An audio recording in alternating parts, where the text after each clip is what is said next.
is gonna be another video that I wanted to do. We need to talk. I've been talking about it a lot. I fuck with boy, man. I fuck with him. I fuck with him. I fuck with him. I love his perspective on things. He's very nuanced. His takes on black masculinity, especially when it pertains to black masculinity within America, and the nuances in it. Also, how the relationship dynamics between black masculinity and black femininity. Let's just keep it a buck. There's two Americas. And with that two Americas, there's also two relationship type of dynamics. It is what it is. We don't look at me as a black man, don't look at black women the same way that white men look at white women. I'm gonna just keep it. We don't look at each other the same way. It's not the same dynamics. You understand what I mean? This channel, he goes into that shit. He first popped off with the whole talks with women, and it was a famous series that he did. Kevin Samuels, what is this? Kevin Samuels started this conversation or something similar to that, something in that vein. And yes, there's gonna be people that don't like Kevin Samuels. I get it. If you don't like Kevin Samuels, I get it. He was basically a mouthful. He did a lot of rubbing people the wrong way.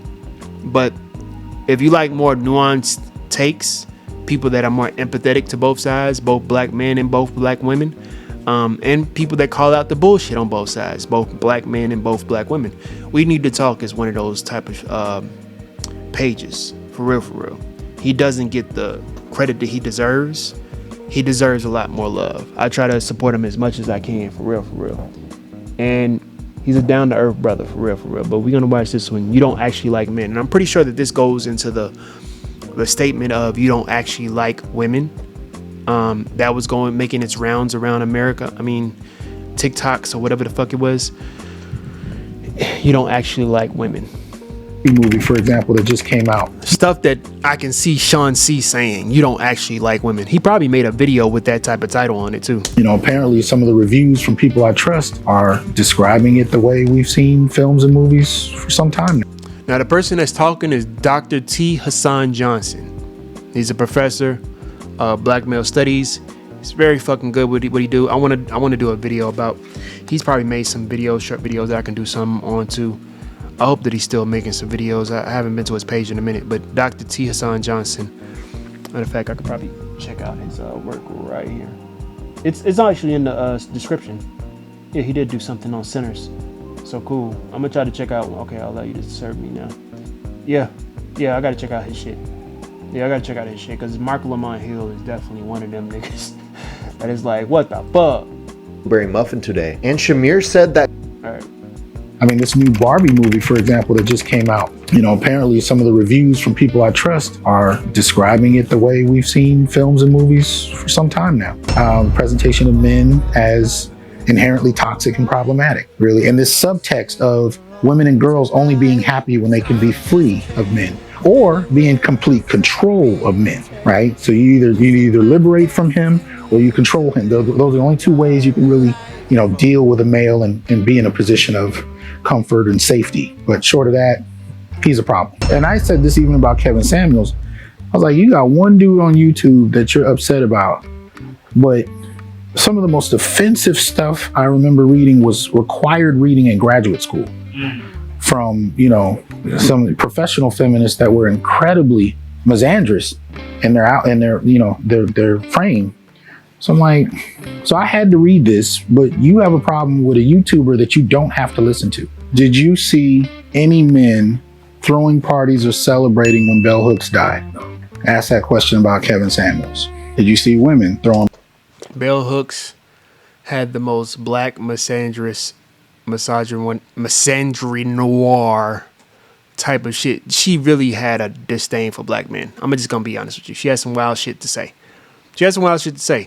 And I'm not even of her time, but I know for a fact that the shit that I've heard that she said about black men, it was very intellectual. As you had to keep up with what she was putting down. But when you understood it, it was like, oh, I was just told that I was a piece of shit by you. Okay, all right. Parties that, you know what I'm saying? It's very fucked up, but it's dynamic. like whatever the fuck she had going on in her life, It's like the trauma shit. I'm not saying that she is not her opinion on her life is invalid. It's just that when she is literally, the dangerous part is when she's literally out here teaching other women on how they should view other black women, on how they should view black men. And that's when you talk about how black men are becoming part of the quote unquote patriarchy, black patriarchy. I don't know how we became part of the patriarchy when we don't have power. It still baffles me. Black men don't own fucking industries. We barely own the entertainment industry. That's the one thing that we got our fucking hand on, where we got actual billionaires. But even with that, they was talking about before Diddy did the Diddying, well, while he was doing the Diddying, mind you, he was basically complaining to a liquor company, oh, well, we don't have enough money to, well, you're not getting paid enough money from the liquor company, so I ain't gonna hold you. And you want to put on my metal tin can hat?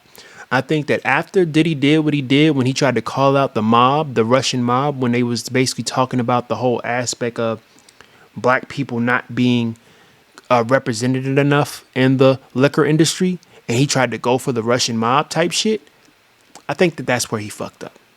I think that that's where he fucked up. Somebody got a hold of the Cassie video.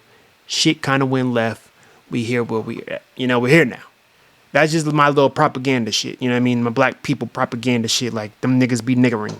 You feel me? But people are celebrating the death of Kevin Samuels. So it's been confirmed by Kevin Samuels' close friend that he has passed away. And a lot of people are sharing how happy they are that he's dead. Like, this woman says, Kevin Samuels died. I had an amazing blueberry muffin today. And Shamir said that, quote, him being dead is extremely funny. All this is proof that if you hurt people's feelings, they'll be glad that you're dead. But what do you think? But, you know, as egregious as some of the things we've heard, black men in particular, we don't really celebrate that way, you know, especially if it comes to something like people being in pain or death or something like that. There's a baked in chivalry I talk about it in my other videos. It's respect. That's the first thing, right? But even if we don't respect you, we have enough character not to like, that bitch died? Yes. That bitch died. Yeah. It was literally a celebration on Twitter, Instagram, Facebook. A celebration. I really do believe motherfuckers, black women really had cookouts. Character, man. It is what it is. I'm not saying that he did not have this angst from black women and he didn't cultivate that angst. I'm not saying that he didn't cultivate it, because he did cultivate it. Let's just keep it a buck. He did. And he knew what he was doing, but he also was starting conversations between black men and black women as well. You're going to have some bad. It was a lot of bad though. It was a lot of bad. It was a lot of bad, y'all. It was like really like a lot of black women saying and laughing at his death. Even my enemy, I'm not going to laugh at his fucking death. Like, different, bruh. I'm not a woman though, so you know what I mean. I can't look at it from a woman's point of view. That doesn't really allow for that. I mean, you might have one individual say something problematic, but you don't see a movement of men celebrating any of that. You know, I haven't even released the book yet, and I've lost family members and I won't say friends, but close associates, just off of the content. So not even just the content that is on YouTube, not even the content coming from the book. You know what? Actually, neither. Because that would presuppose that the people who are upset at me are actually watching the videos or reading the book. Book isn't even out to be read yet, and they don't watch the videos. What I get are people who've seen the title, and my thumbnails are pretty, you know, they're pretty soft, so it's not like it's anything hardcore. It's the titles, and more than anything, the men in the comments that they're responding to. And somehow those men become a reflection of my argument. But it's like, once you put something in the public sphere, you can't really control who takes wind to it, what they think of it, where they go with it. Yeah. And folks want you to combat everyone in the comments to have one singular vision. But I try to explain to them, that's not how my spaces work. I want my spaces to be a free space for men to talk. That doesn't mean I agree with everything. It doesn't mean I disagree. It's really a micro thing. In each statement, I agree with parts, I disagree with parts. Some parts I'm just indifferent to. Some parts I'm like, yeah, that's really cool. But somehow that becomes a reflection of, and sometimes you get people like family members who are upset from a comment they saw in my Facebook post from someone I've never met. I'm not gonna hold you. Mama, If you watching this, you know you shouldn't be watching this, mama. I told y'all, stop fucking watching this shit. Because I'm getting gritty in this shit. I'm not gonna hold you. I'm talking it's almost like a form of just talking to my future self and also talking to my son, you know what I mean? Or talking to my daughter, you know what I mean?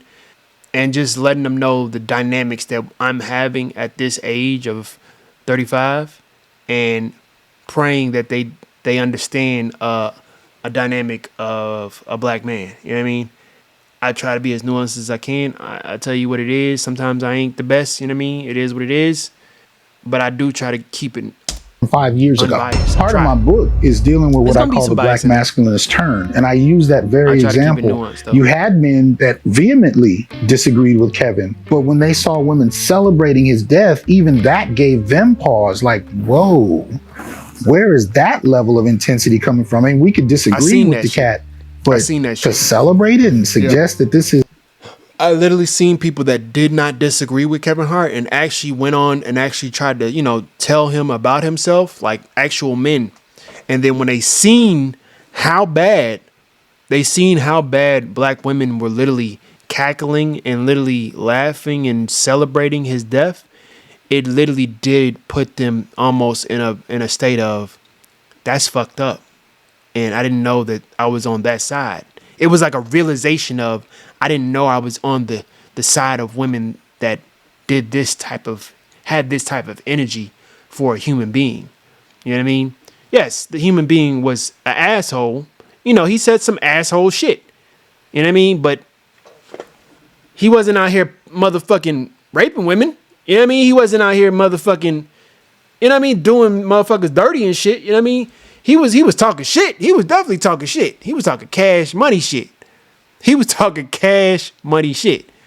But yeah, it's to celebrate the man's death because of words is crazy. But, once again, karma, and that somehow he and any other man that thinks this way deserve death. Fucking nigga ain't done nothing to nobody for a moment to celebrate his death. Deserve death. Or he done something so good that they had to celebrate his death. Now, this nigga Charleston White is another one of them niggas that just be saying the most outlandish shit. He is not for the weak. That's all I'm gonna say. He says some wild shit. I'm not gonna hold you. I don't agree with a lot of this shit that he be saying. A lot of this shit. He be saying common sense shit, obviously. But he be saying the motherfuckers that deserve to be motherfucking poked, raped. I be like, nah, bro, you wildin', dog. You wildin', dog. You can't say shit like that, dog. You gotta chill out, Pop. You gotta chill out. You gotta chill out, man. OG. You gotta chill out, OG. You gotta chill out, bro. You wildin', bro. And he be with the shits with these niggas too. I don't know how, but somehow he's definitely talked about being in some type of like committee or some shit for the city to where he can talk to motherfuckers like political leaders and shit. I don't know how, but he's got some type of movement behind his ass. That motherfucker gone. Oh, we can breathe. No, homie. He was helping us. Yeah, he was bringing them down to a level where they needed to be. Look us eye to eye. Because for a long time, them hoes been looking down on us since that TLC song, I Don't Want No Scrub. Nigga in the passenger side of his best friend ride. So, let me borrow your car, and I promise in 2 months I get a car. Yeah, right now, yeah. And it's just kind of, I think it gave a lot of them pause too, which I think just expanded the content of the space. How did this guy get over 1 million subs on YouTube? How is he outdoing TV channels? He got 1 million subs on YouTube, and a lot of the people that was calling in was predominantly women, specifically black women. And it was coming to a point where it was literally black women not calling to get a review of their lifestyle and how they should become better women, but just to get a review and get a spike on their Instagram page. You had people like Kendra G pop up in his shit. You know what I mean? It was almost like, I don't really care for your opinion. I'm gonna just call you out on your bullshit with the whole neck turn and everything. I'm gonna call you out on your bullshit, and I'm gonna represent my black women and feminine energy and goddess, and black women is, I am woman, hear me roar. And I'm like, it almost like I had to literally stop watching this nigga too, because it's like, it's no nuance in the conversation. Now it's just him literally going back and forth with a woman. And I ain't gonna hold you. I'm not even a nigga that could do that shit. He could do that shit. Obviously he can do that shit. I don't, how I feel about it, you really shouldn't, to be honest with you. I don't think that you should go back and forth with a woman, because some women don't care for a means to an end for the conversation or a solution. Sometimes women will literally argue for the sake of arguing, and it replenishes them. Like literally, it's like a sensu bean when you fire their ass up. I don't know how else to describe it to niggas. Niggas know what a sensu bean is. I don't know about y'all women, but niggas know what a sensu bean is, nigga. It literally replenishes them when they argue with you. That's why niggas say don't argue with women. It's not because you can't win. It just keeps going and going and going. And there's no fucking solution, no resolution to the channels that have corporate backing. How is this happening? Well, we can dismiss it, but then this many people are celebrating that he's died. That means there's something here. And now you have people to come find out. You're trying to reach the masses. You'll never reach the masses. But when you reach a critical mass or a tipping point of 10%, the rest of the market tends to follow. Do you see people responding to my content? Do you see it starting conversations? How many platforms have you seen that have responded to Kevin Samuels? How many platforms have you seen where a black man is sitting next to a black woman and they're responding to this video? And then you look in the comment section. How many comedians are talking about it? How many people what are you talking about? There's a lot of my people son was talking about telling it. me this years ago. Him and his 13-year-old friends at the time were listening. I didn't even know that. He's got, 13-year-old friends that are listening to not only me, but a lot of the brothers in the space. I've had brothers that disagree with the manosphere altogether, but they've come and told me, my nephew is watching this. My son is watching this. So it's spread. And, by the time we got to Andrew Tate, teachers were complaining that their male students were watching it. But the irony is, for the most part, boys were being ignored or told they were inherently toxic because they were male. Right. And so you leave this void of not speaking to these young men and expecting them to either operate like females or just take in the message that really their only redemption is following what women say. Incel being these weirdo loner men who are despicable in many ways. Is that you? Are you the intellectual hero to these people? I'm gonna leave it at that. There's Jordan Peterson. I don't know how I feel about Jordan Peterson. It's a lot of niggas that's in this space of the quote unquote red pill, and I don't know how I feel about them, to be honest with you, because they don't look like me. They don't live lives like me. But I do understand the male aspect of it. You understand what I mean? I think that even when it comes to the whole quote unquote male loneliness epidemic, I think it hits black men different than it hits white men or any other race other than black men. The reason why I say that is the way that we were brought up. Most of us that were brought up, especially the ones that was brought up with single mother homes, and how we view protection, you know what I mean, compared to how white men view protection. Even if they were brought up in single mother homes, I don't think it's the same type of dynamic. It could be mostly the same, but I just don't think it is because of the culture. The culture, I'm just calling it what it is, the culture of black people. I'm going to leave it right there. I'm going to let y'all watch the rest of it because I want y'all to support his page. He really is. This is one of his more red pillish videos. He really kind of goes into the deeper nuances of deeper topics. He tries to get into the aspect of different dynamics. Let me see some of his videos. I think it was a couple of them that I like.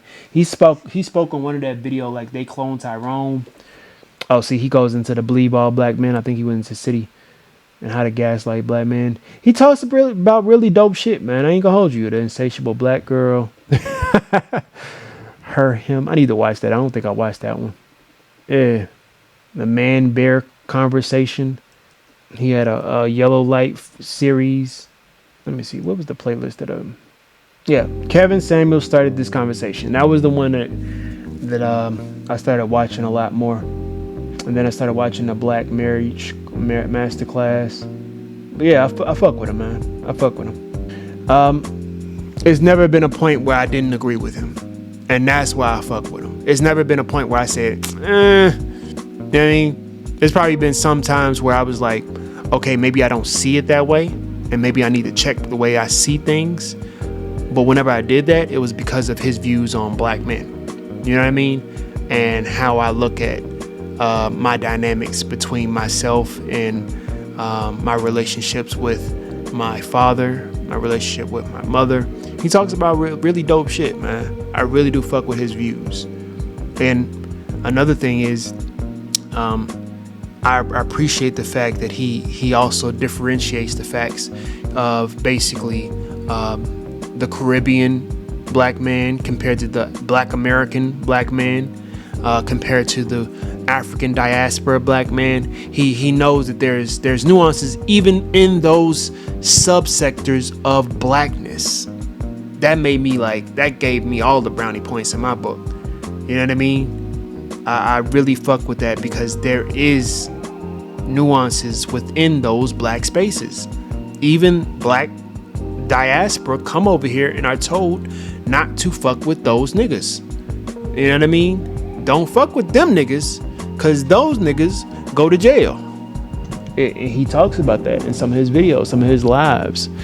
It's fucked up because it's like we know that this happens, but we don't talk about it because it's not unified. You know what I mean? It's not bringing us into unity. But we have to be real with each other. We have to, man. And the more we're real with each other, the more that you're real with a man, this is just how I view shit, the more that it signifies to that man that you love him. You know what I mean?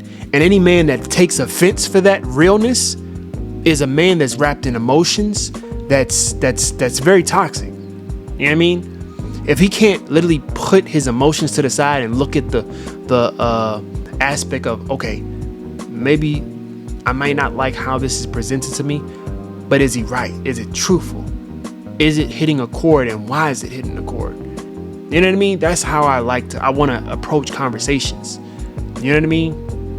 I like conversations. I love that fucking philosophical shit, man. I don't expect women to understand that. But if you do, I fuck with you because I love conversations like that. And I think that the man that you want should like conversations like that too, because sometimes good relationships last longer when you have those hard conversations or those long conversations. You too long didn't read ass niggas, y'all, you can YOLO your life all you want to. That shit ain't gonna last. But like that, we gone, man.